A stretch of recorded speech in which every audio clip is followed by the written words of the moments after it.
Ok, travaille sur le lasso. Donc, à la fin d'échauffement, maintenant, je leur fais le drill, d'accord? Donc, je leur dis bien bras à l'intérieur, d'accord? Pour driller, langouste, extérieur, intérieur. Je viens mettre le pied dans le creux du dos.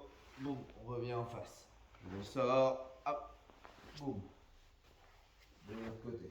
D'accord, là c'est simple, hein, d'accord? Mais je leur fais rappel de bien faire l'effort. Je décale, je rentre, boum. Je viens me remettre en face, le genou vers l'extérieur, j'aspire la manche. Hop, je ressors. Je décale, je relance. Et à chaque fois, même les anciens, hein, des fois ils sont un peu feignants, ils arrêtent ici, il faut bien leur dire, on finit le mouvement, on revient en face de lui. Ok? Ça, tu leur fais. Moi, ce que je leur fais faire, c'est juste avant d'attaquer sur la technique, 1 minute chacun. Ok. Après, on va voir deux choses à partir de cette garde-là. Donc, premier basique, je viens rentrer là, boum, dans le creux du dos, aspirer derrière. Alors, ensuite, je vais venir charger avec les mains avec les mains et les pieds en crochet.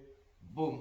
Une fois qu'il s'est levé, je viens ramener son genou à mon oreille et je charge.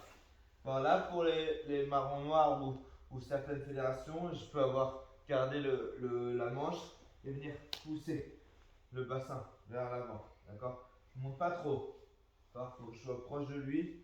Boum, compression musculaire. Pour les autres, ceux qui n'ont pas le droit, IBJJF à partir de marron noir, IBJF CJJB à partir de marron noir, la compression autorisée. Sinon, je lâche le bras et je reviens prendre mon side control basique. Ok. Je donne un peu l'angle. Ici, comme ça tu peux avoir mes crochets. Décalage. 1, 2. Je charge. Boum. Je remonte. Genou à l'oreille. Je charge encore. Je tends les jambes. Là, je garde la manche. Boum. D'accord? Pas vers le haut, vers l'avant. Mon bassin pousse vers l'avant. Si j'ai pas le droit, je lâche. Boum. Et je prends mon side. Encore un petit peu une fois. Après. Ici. 1. Boum. Reviens en face. Contrôle.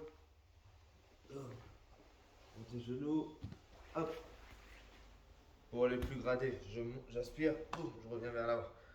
S'il n'y a pas le droit, hop, hop, et je prends le side.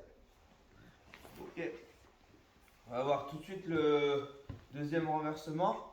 D'accord, donc là pareil, je laisse travailler sur ça. Et après deuxième renversement, deuxième travail. Hop, on va changer un peu l'angle. Ici, ici, contrôle, même contrôle de départ. Hop, j'aspire et je viens mettre le pied, au lieu de mettre dans le creux, je vais le mettre à son genou. D'accord? Une fois que je suis là, j'inverse mes mains, mais en aspirant. J'inverse mes mains, je change. Poser mon pied au sol, je grimpe en diagonale, je vais chercher son aisselle, je reste collé à lui. Alors une fois que je suis là, je tombe sur le dos et je tends la jambe qui est dans le sol. Boum! Ok, ma jambe d'appui, elle va venir pousser. Celle-ci se décale vers sa tête. Boum. Et j'aspire le juji. D'accord? Pousse vers le plafond. Bras bien collés à moi et je monte le bassin. Bien leur rappeler, serrer les cuisses, passer en dessous. Sur celui-ci, pas nécessaire de repasser la jambe par-dessus. Hop. Ici. Décalage. Boum. Passe en dessous. Changement de main. J'aspire. Poser. Aspirer. Hop. Boum. Hop. Je tourne. Hop, et je remonte. On va se mettre ici pour voir un peu le crochet. Hop, ici. Hop, tac. Langouste. Boum. Là, le crochet. Au genou. D'accord? Pas trop sur la cuisse. Sinon, j'aurai pas un bon levier. Au genou. Hop, j'aspire, je change. J'aspire. Reviens. Boum. Là, collé. Pied au genou. Hop, je shoot. Bing. Hop, et je pivote. Ok. Donc là, pour cette séquence-là, ceinture blanche première année jusqu'à deuxième année, ils font cette séquence-là et les autres, je laisse un travail un peu plus libre sur le lasso. Donc souvent, ce qu'on va retrouver, c'est l'omoplata et variations sur les attaques de triangle éventuellement. Voilà.